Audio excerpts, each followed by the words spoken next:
Tonight we step into the shadows of another world, a place where time bends and the past is never truly gone. In this story, a man finds himself transported to Washington, D.C. on the very night of April 14th, 1865, the night President Lincoln would meet his fate. The question is not only whether history can be changed, but whether fate itself can ever be rewritten. So settle in as we journey once more into the Twilight Zone.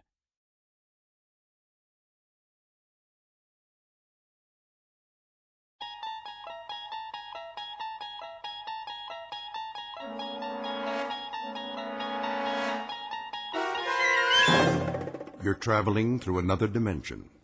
A dimension not only of sight and sound, but of mind.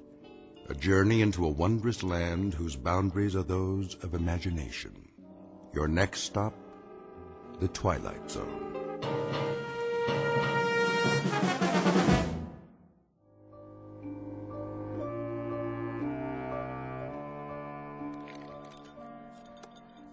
One old-fashioned, one Scotch rocks, a whiskey sour, and a B&B. Which table? Number 3. Miller, Jackson, and Whitaker, right? That's right, the usual. Got it. Oh, and make the Scotch a double. For Mr. Jackson. You're learning. Old man Jackson. Bet he was here before I was born. As was I. No offense, William. None taken. Who's the whiskey sour for? Mr. Corrigan has joined them again this evening. I wonder why. I expect he wants to learn from the past. Yeah, but that's all those old guys talk about. The past. He ought to join another club. Someplace that's co-ed at least. There's no substitute for experience, Daniel. None whatsoever. If you want to learn the ropes, so to speak. I hear that. Here you go. Shall I run a tab? Table 3 always runs a tab. Gotcha. Bring me another bourbon, will you please, William? Certainly, sir. Oh, and some peanuts to go with that. Yes, sir.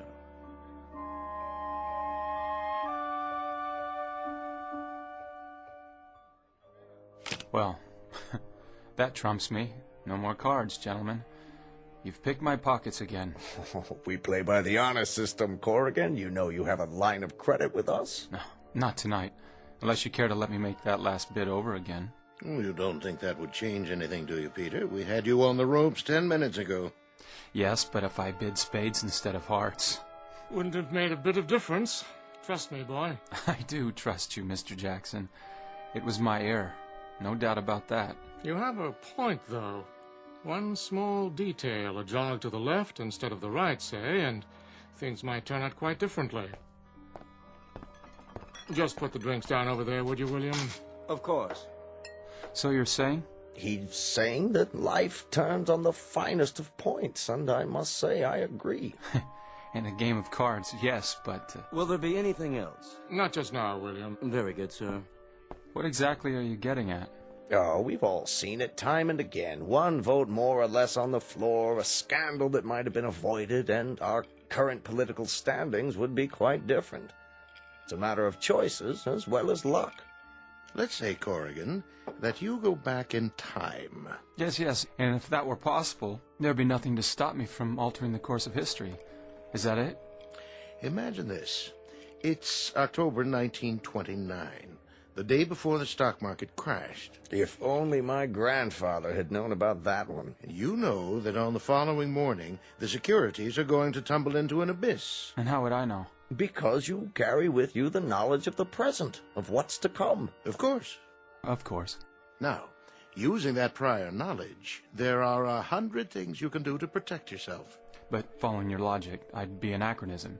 They'd spot me right away, probably lock me up, because I don't really belong back there. My clothes, my speech. It doesn't matter. You'd find a way to pass.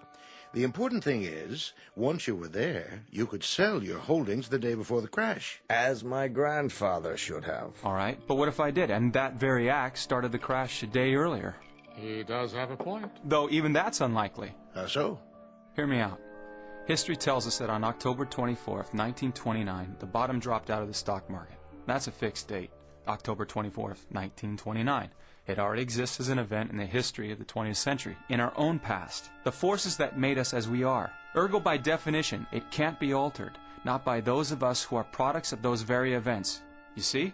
And I say it can. What's to prevent it? What would be the mechanism to make it occur? A time machine?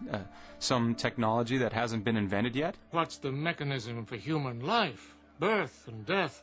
Do we understand that? No. But it's real, I assure you. Jackson's right. What's to prevent me, say, from going to a broker on the morning of October 23rd or October 22nd? Why go back that far? Yesterday would do nicely. Go to the racetrack with a list of winning horses. That would be entirely for personal gain. A matter of manipulating numbers. When you're dealing with matters of life and death... Why else go back to 1929 then? Unless you can think of a reason other than money. Well, there was a certain little flapper named Louise Brooks. Well, that was before even your time, Walter. Alas.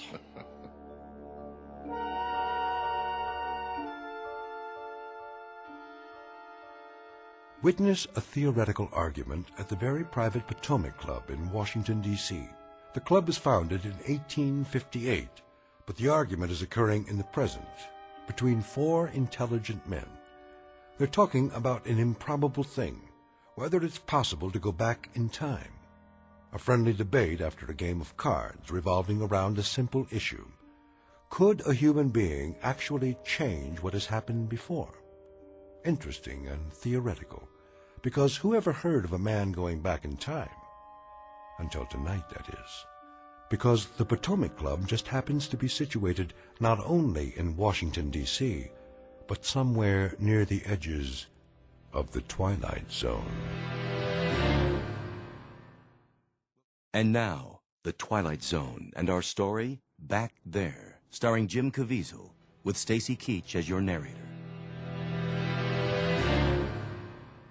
There can be no such device according to science. Don't be so sure.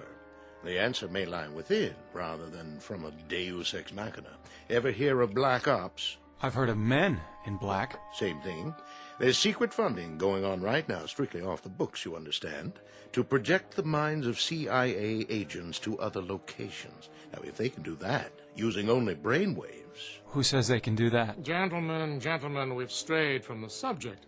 The topic is the paradox of time travel. Oh, we don't even know if it exists. Care to place a friendly wager on that? Thousands of people disappear every year into thin air. Poof. Who can say where they go? Maybe they found another place to go. Someplace where they're needed. What? Someplace where their talents are useful. You're all right, my boy. Yes. I just felt a bit dizzy there. It happens to me, too. Not enough sleep. I say where they can make a genuine contribution. I fear that some of us were born too early, or too late. My feelings as well. A man named Charles Fort once said... What time's it getting to be? Coming up on 7 o'clock, I should think. What does your watch say? Closer to 8, actually. Gentlemen, I'm afraid I'll have to leave the subject of time travel to you and H.G. Wells. I'm much too tired to get any more metaphysical than that. And since nobody has ever gone back in time... Care to place a friendly wager? Then the whole blame thing is much too theoretical, as far as I'm concerned. See you over the weekend? If you don't get lost back there, Peter. Where? Why, in time, of course. I'll try not to. Good evening, everybody.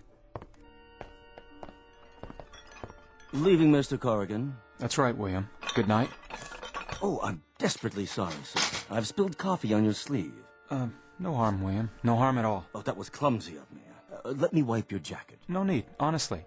I'll see you tomorrow. Did you have a coat with you, sir? No, I'm rushing the season a little tonight, William. I felt spring in the air. Came out like this. Well, April is spring, sir. It's getting there. What is the date? April 14th, Mr. Corrigan. April 14th already? And the year? I beg your pardon, sir. I'm just kidding, William. I know what year it is. Of course, sir. Well, good night, William. Take care of yourself. I'll do my best, sir. Taxi, mister? No, thanks. I think I'll just walk. Okay, Mac.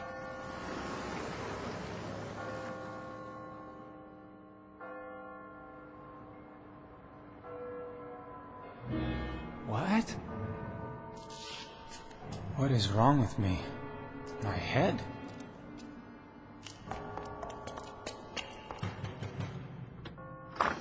Who is it? What do you want?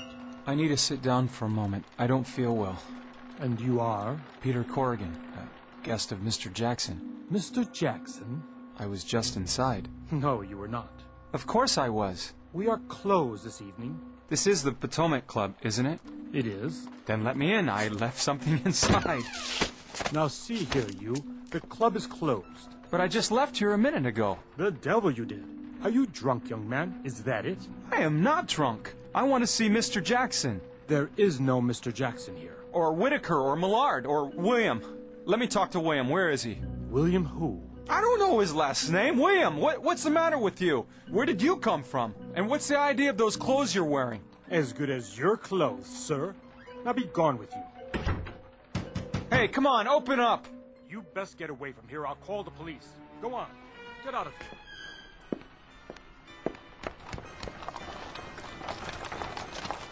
Carriage, sir. Carriage? Since when are there carriages in Washington? Why, since always, sir. May I take you somewhere? Get away from me. I'll go home.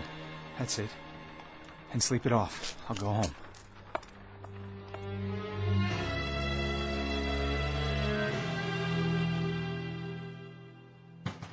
All right, all right. Have a bit of patience. I'm coming. Yes? Sorry, my key didn't work. Your key? Oh, no. Who are you, may I ask? Mrs. Landers, the landlady. You're the landlady? And you, sir? Is this 19 West 12th Street? That's right. Whom did you wish to see? To see? Which one of our guests, young man? I used to live here.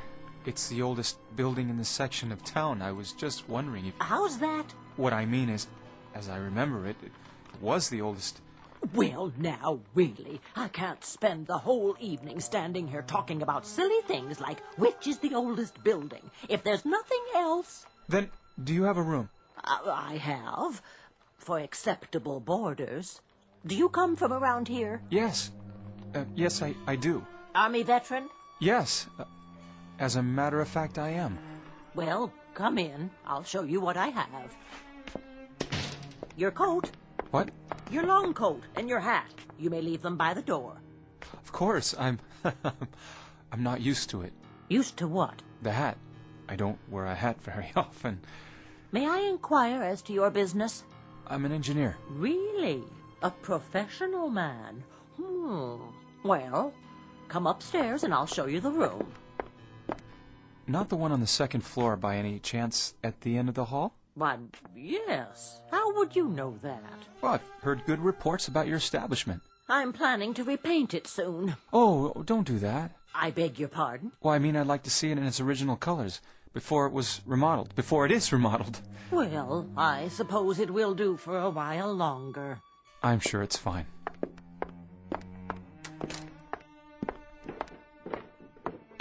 Off to the play? That's right, Mrs. Landers. Dinner at the Willard and then to the play if my husband finds a cab in time. Well, enjoy yourselves and applaud the president for me. We'll certainly do that. Good night, Mrs. Landers. Good night, my dear. Have a good time.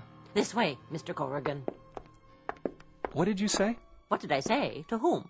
When? To the gentleman in uniform. What did you just say to him? Now, what's the trouble? You just said something to him about the president. She told me to applaud him.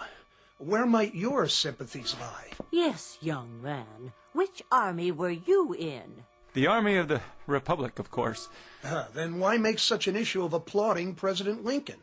That's his due, is it not? That and everything else. May the good Lord bless him. You're going to the play tonight? We hope to, if my husband stops dawdling. What theater? What play? Ford's Theater, of course. Ford's Theater. Ford's Theater. Are you all right? I mean, do you feel well, sir? What's the name of the play? I beg your pardon? The play, the one that you're going to see at Ford's Theater. What's the name of it? Why, it's called Our American Cousin. Oh, and it's April 14th, isn't it? April 14th, 1865. Our American Cousin. And Lincoln's going to be there. Indeed he is. Get out of my way. Really, sir? I'd call your actions most strange. Where are you going? I have to stop it.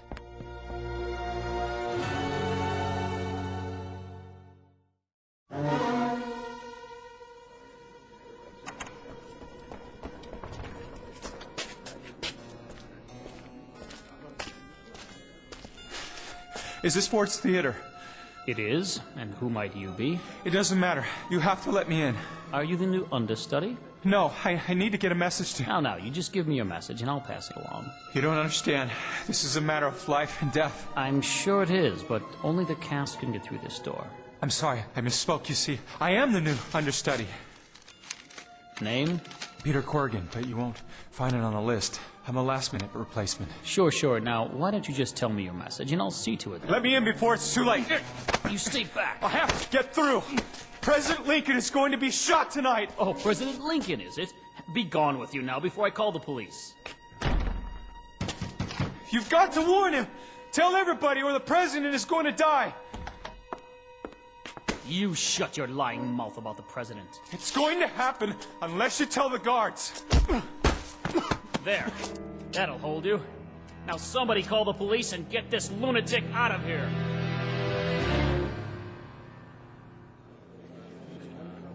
Next. This one was drunken vagrant, sir. Ah, you again. Hello, Malloy. Hello, Sergeant. A pleasant evening to you. Whereabouts? Right outside the Capitol, sir. Plain as you like. Ready to camp out, it looked like. That's true, Mr. Malloy. Oh, just for a few hours it was. Such a nice big lawn they have. I'm sure Mrs. Lincoln wouldn't mind none. That's the First Lady to you. Let him sleep it off. I can smell it on his breath. Oh, you needn't trouble yourself. I can sleep out just fine on a spring night like this. The moon and the stars. If certain people would mind their own business. Come along. Next. This one, sir. I fancy Dan with too much money in his pockets, huh? What's he done? Nothing except trying to save the country from grief. You best hold your tongue. I demand you let me out of here right now. The sergeant told you to... While you two idiots are arguing, you're gonna lose a president. He's got a mouth on him, doesn't he? That's what he's been yelling all the way over to the station. And that's what the doorman at Ford's Theater popped him on the head for. Tried to pound his way right through the stage door, yelling some kind of crazy things about President Lincoln going to get shot. He will be shot tonight in the theater. A man named Booth. And how would you be knowing this? Never mind.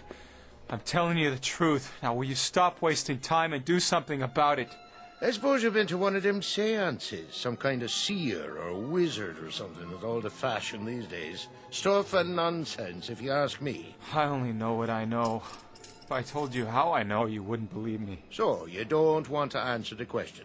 Look, keep me here if you like. Lock me up, but do something.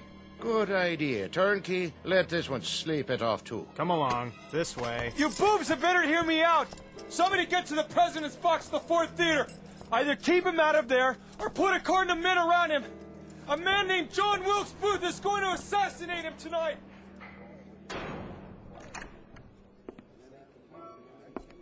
Evening, sir. Can I help you? My card. The name is Wellington, Sergeant. Jonathan Wellington. Well, what can I do for you, Mr. Wellington? That man you just had incarcerated, Mr. Corrigan, I believe he said his name was? Drunk, sir. That's probably what he is. Drunk or perhaps ill. I wonder if he could be remanded in my custody. He might well be a war veteran. If so, I'd hate to see him placed in jail. Well, that's real decent of you, Mr. Wellington. The least I could do for one of our own. A survivor of the Great Conflagration. You say you want him remanded in your custody? Precisely. I'll be fully responsible. Fully? I think perhaps I might be able to help him. I myself am a veteran, you see. I know the torment that lives on in a man's soul after returning to civilian life. It is a horror not easily laid to rest. All right, sir. If that's what you like. But I'd be careful of this one if I was you. There's a mighty bunch of crackpots running the streets these days, and many of them his-like. Many of them dangerous, too, sir. I must accept that risk. Turnkey, have Corrigan brought back out here. This gentleman's going to look after him. It's real decent of you, sir. Real decent indeed. I'll be outside. Have him brought out to me, if you would. I will indeed, sir. Next?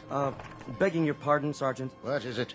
About that Corrigan, sir. What about him? Well, wouldn't it be wise, sir, if... If what? Well, he seems so positive, sir.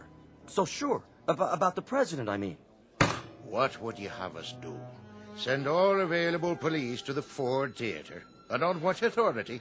On the word of some demented fool who probably left his mind someplace back in Gettysburg. I only thought... If I was you, mister, I'd be considerably more thoughtful at sizing up situations.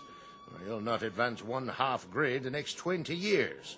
Now be good enough to stand aside and let me get on with my work. Sergeant, it wouldn't hurt. It wouldn't hurt if what? I was going to suggest, sir, that if perhaps we placed an extra guard in the box with the president. The president has all the guards he needs. He's got the whole federal army at his disposal, and if they're satisfied with the arrangements for his protection, then I am too, and so should you be. Next.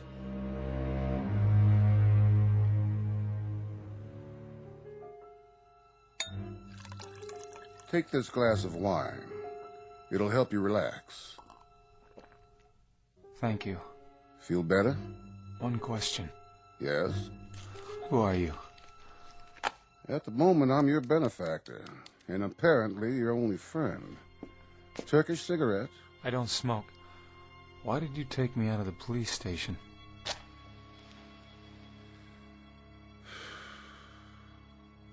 I'm in the government service. But as a young man in college, I dabbled in medicine of a sort. Medicine? Medicine of the mind. A psychiatrist. What? Or what were they called before that? An alienist. I don't know either term. But your symptoms do interest me. What symptoms? The story you were telling about the president being assassinated. What time is it? 7:45. The play won't start for another 45 minutes. This time. Precious little. What gave you the idea that the president would be assassinated? I happen to know, that's all. You have a premonition? I have a lot more than a premonition. Lincoln will be assassinated, and the course of history will be changed. Unless somebody tries to prevent it. I agree that such an event would change history. And very dramatically. As would an event that does not happen. That, too, can change the world. Then do something. Very well. I shall try to prevent it, if you can convince me that you're neither drunk nor insane. If I told you what I was, you'd be convinced I am insane. So all I'm going to tell you is that I happen to know for a fact that a man named John Wilkes Booth will shoot President Lincoln with a pistol in Ford's Theater. I don't know what time it's going to happen. That's something I forgot, but... Something you forgot? Listen. Please. What's the matter? I think I better sit down. Take my handkerchief. That bruise on your head hasn't been treated properly. You'd best cover it. That's odd. What is?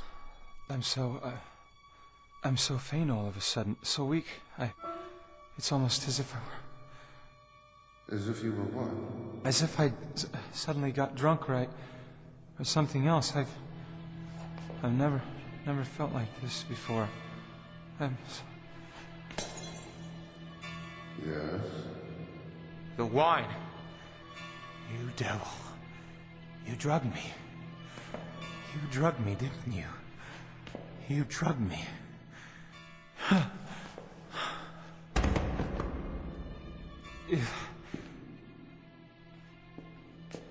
I was forced to, my young friend. You're a very sick man, and a sick man doesn't belong in jail. He belongs in a comfortable accommodation where he can sleep and rest and regain his composure, his rationale. Rest, Mr. Corrigan. I'll be back soon. Please, you've got to believe me. Lincoln's going to be shot tonight. And that's extremely odd, because perhaps I'm beginning to believe you. Good night, Mr. Corrigan. Rest well. No! No!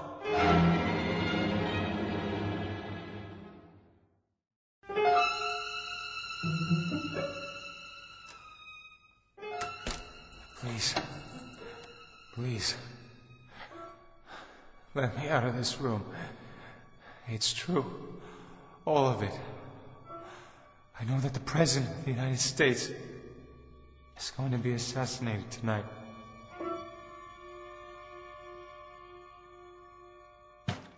Stand aside. There's no need to break it down, officer. I have an extra key.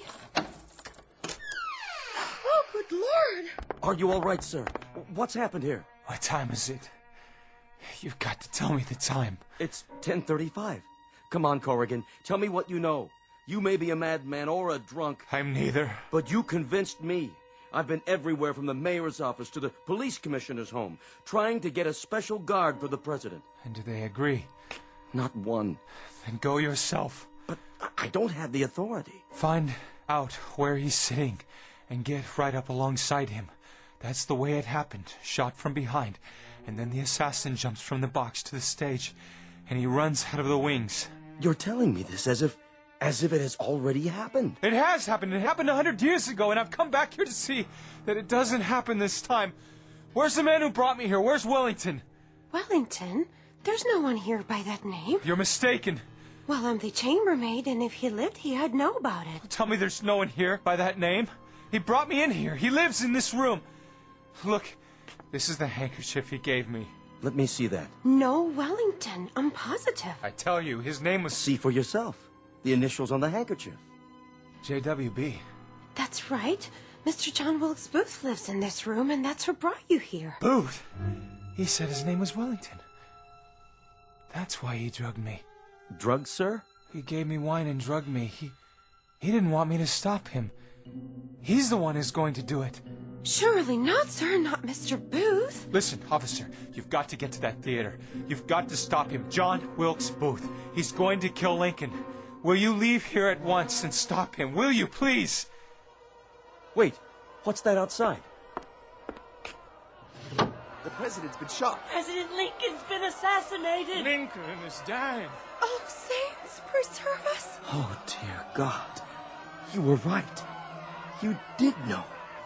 Oh, my dear God. I tried to tell you! I tried to warn you! And one most important thing I've ever tried to do in my life. God, I failed. I failed. Why didn't anybody listen? Why? Why didn't anyone listen to me?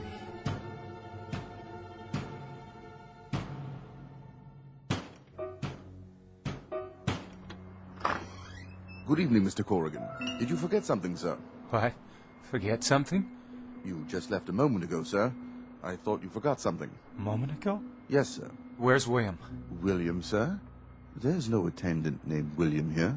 And this is the Potomac Club? Of course it is, sir. The oldest club in Washington, as you well know. I want to go back to the card room. By all means.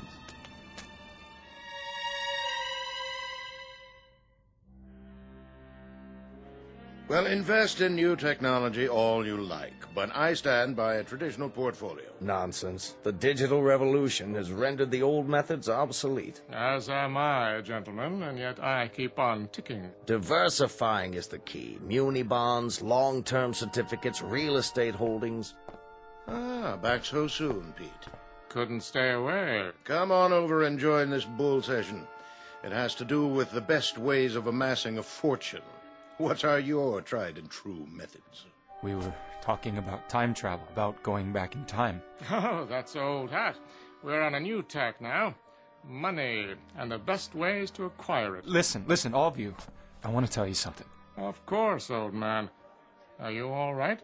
Yeah, I'm all right. Then sit down and listen to a lot of palaver from some self-made swindlers.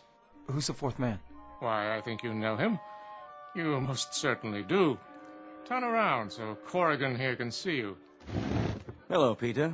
William? Is that you? William here has the best method of all. Oh, yes. My method for achieving security is by far the best, with an absolute minimum of risk. None at all, in fact. You simply inherit it. It comes to you in a beribboned box. William, those clothes, you look like... Yes? A rich man. A very rich man. That's because I am, of course. But how? I was telling the boys, Corrigan, my great-great-great-grandfather was on the police force here in Washington on the night of Lincoln's assassination. He went all over town trying to warn people that something dire might happen. He was a patrolman? A lowly officer of the law. Yes, of course, and he looked a bit like you. Well, there is one surviving photograph. A slight resemblance, perhaps. In any event, exactly how he figured out that the president would be shot, nobody seems to know. The explanation, if there is one, is certainly not a matter of record. But because there was so much surrounding publicity, people never forgot him. He became a police chief, then a councilman, did some wheeling and dealing in land, and became a millionaire. After that, well, the family fortune only grew. Now then, what do you say we get back to our bridge, gentlemen? Corrigan was going to tell us something. Well, what was it you wanted to say? William, you don't work here as an attendant? Fancy that. Not ever. And didn't you spill coffee on me? Spill it? Where? On my jacket. Here. But there's no spot on your jacket. You're right, there's not. Listen, old chum, I was a member of this club while you were still going to prep school. I'm certainly not a snob, but, well, sir, an attendant? I really must protest. Your cards, gentlemen. In the matter of time travel... Not a very fruitful subject. I just wanted to say that I've made a discovery.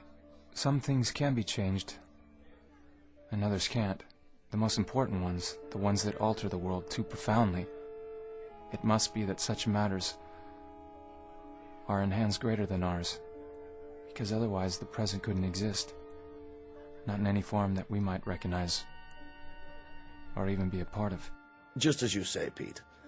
I bid one spade. Excuse me, gentlemen, I must get back home. Of course. Till next time. Take care, boy. I bid 2 hearts. Strange mood he's in tonight. Looks peaked, doesn't he? A bit. I wonder what's the matter with him. Gentlemen, I'm sure it has nothing to do with us. Now, let's get down to business. The bid?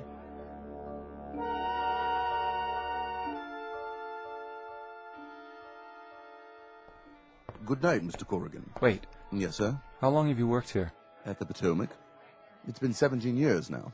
And when I left the first time, a few minutes ago, you remember that? Certainly.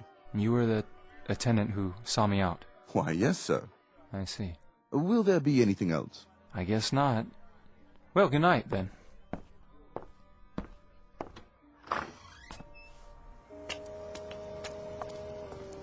Need a cab, mister? What?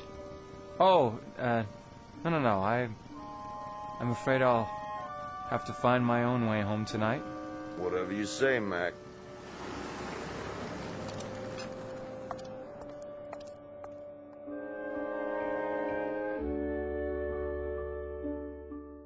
Mr. Peter Corrigan lately returned from a place known only as Back There, a journey into time with highly questionable results, proving on the one hand that the threads of history are woven tightly and that the skein of events cannot be undone, and on the other hand that there may be small fragments of the tapestry that can be altered, however unpredictable the final result.